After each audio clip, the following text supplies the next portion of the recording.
Hello everyone, welcome to TGBtoys channel. Today I'm unboxing this month's new SHF Dragon Ball release, Son Goku Daima. This is the first adult Goku in the Daima series, and it's also a Goku made with a new generation body design.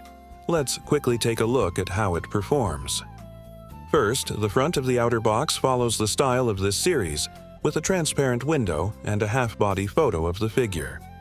Near the bottom, you can see that this one is produced in China. The manufacturer is TGBtoys. The China version has a silver bottom, black cat sticker. Let's also show the other sides. The back of the box is a collection of various close-up photos of the figure. Opening the outer box, the instructions are printed inside the two sideboards. The blister packaging has only one layer. In the center is the main figure. On the left are the interchangeable faceplates and hands. On the right are the dynamic hair and dynamic lower hem replacement parts. Starting with the accessories, there are 4 types of faceplates: smiling face, serious face, side-glancing gritted teeth face, and shouting face. Let's view each face from different angles. Compared to the second-generation body, maybe because of the design settings, the head circumference has increased significantly without an increase in height. Putting it side by side with Earth Goku for comparison, besides the large update in face sculpting style, the difference in head size is also obvious. The side-glancing, gritted teeth face is very expressive, and I personally like it a lot.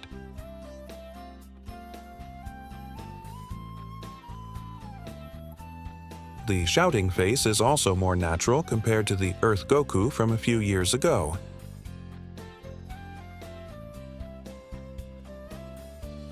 Now replacing it with dynamic hair to show, just like the normal hair, the only flaw is that the seam line on the front hair is quite obvious. It would be better if there was a hidden seam effect visually. The hand parts are the standard 4 sets: a pair of fists, a pair of Kamehameha hands, a pair of martial arts hands,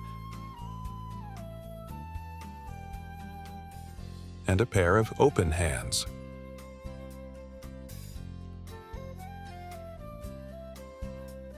The last accessory is the dynamic lower hem, made in one complete piece without splitting parts. To replace it, you need to separate the waist. Here, please note that the inside of the belt marks the front and back orientation and the up and down direction. F means front.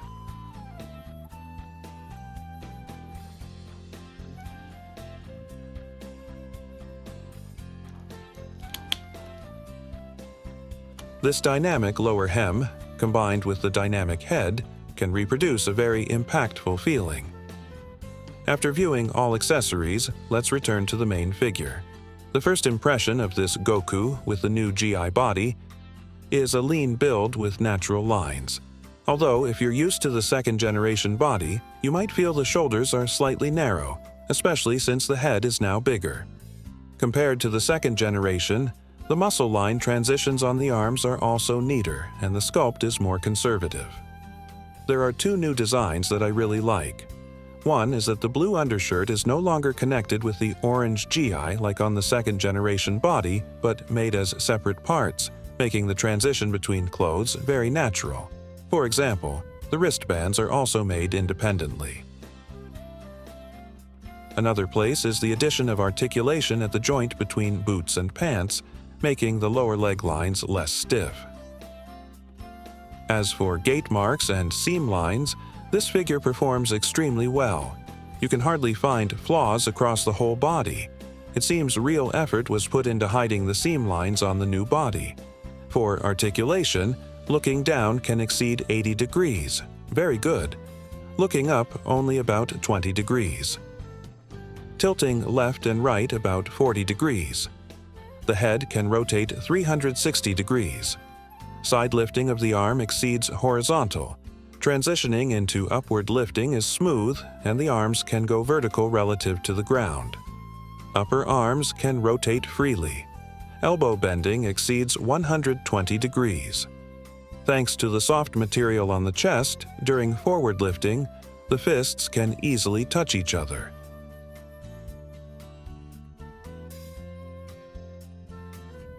Chest and abdominal joints are hidden inside the clothes, making movement inconvenient, but combined with the waist joint, bowing can reach about 30 degrees, and leaning back is similar. The waist can rotate 360 degrees. The hip joints allow forward kicking beyond 90 degrees. Pulling the leg diagonally backward also reaches about 90 degrees. The figure can't move the leg straight backward because the hip parts are made of hard plastic instead of soft material. Side splits are close to 180 degrees. The thigh swivel joint can rotate significantly.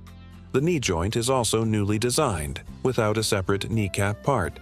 When the leg is straight, the cover is hidden inside the lower leg. How do you feel about the integration effect? Actually, it doesn't look bad to the naked eye, and the good thing is, the backside no longer has a strong sense of disconnection like before. The knee bend can also reach over 130 degrees. The boots can move slightly, but they cannot rotate. The ankle has excellent ground contact ability with a large range of motion. The front toes can lift up. The copyright stamp is printed on the inside of the left foot. You can see the sole design is also smooth. After experiencing the SHF Goku Daima, I personally feel quite fond of it. As a SHF figure positioned as a basic version, its amount of accessories is slightly better than the Hand Parts Warrior standard. In terms of restoration and design, there are almost no flaws. Even more rare, the quality control is pretty good. Considering that this figure belongs to the non-classic series, the chance of future re-release is not high, just like Superhero Goku. So getting it at a price slightly over retail still has pretty good cost performance. I think the only reason to stop you from buying it is if you have no emotional attachment to this version of Goku, but purely looking at it as a figure, it's still very much worth collecting. Okay, that's it for this episode's sharing. Don't forget to support my channel. See you next time.